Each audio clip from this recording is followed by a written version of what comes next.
তোর এই যা সাইড লস না একবারে রাইকো সেটা মজা মজা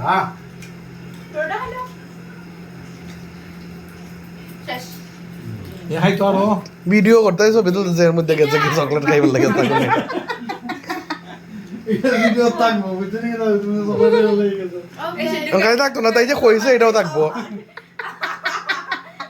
বুঝছি তুমি আমারে দিছো সেই ভিডিও অফ করে নিলাম